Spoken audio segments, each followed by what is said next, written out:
Hello everyone, বিয়ের মরশুম চলছে, তাই বিয়ের মরশুমের কাজই চলছে।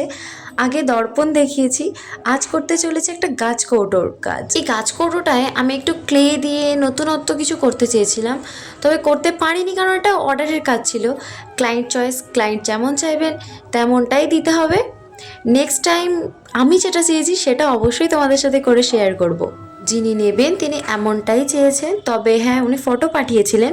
আমি তাকে একটা কথাই বলেছি যে কপি আমি করতে পারবো না, তবে আমি আমার মতো করে করে দিতে পারি। সে বলেছিল ঠিক আছে, তা তুই তোর মতনই করে দিস। আসলে সে আমার বান্ধবী ছিল।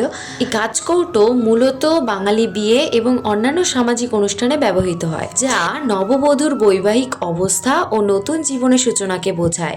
এটি সৌভাগ্য ও সম্পদ, যা মা লক্ষ্মীর প্রতীক ও নেতিবাচক শক্তিকে দূর করতে এবং ঐতিহ্যের প্রতীক হিসেবে ব্যবহৃত হয়, যার মধ্যে সিঁদুর, মুদ্রা ও অন্যান্য শুভ উপাদান রাখা হয়। এবার দেখো গাছকৌটোটা তো কমপ্লিট হয়ে গেছে, কেমন হয়েছে অবশ্যই কমেন্টে বলে যেতে ভুলবে না। আর একটা কথা বলি, গাছকৌটোটা যখন আমি নিজের হাতে নিয়েছিলাম না, আমার হাতেও তো মেহেন্দি পড়া রয়েছে, মানে একদম অন্যরকম লাগছিল। মিথ্যে কথা বলবো না, একদম অন্যরকম লাগছিল। তোমরাও যদি আমার থেকে বিয়ের জিনিস কাস্টমাইজ করাতে চাও তাহলে স্ক্রিনে দেওয়া নাম্বারে ঝটপট হোয়াটসঅ্যাপ করো, নিজের স্পেশাল দিনটাকে আরো স্পেশাল করে তোলার জন্য।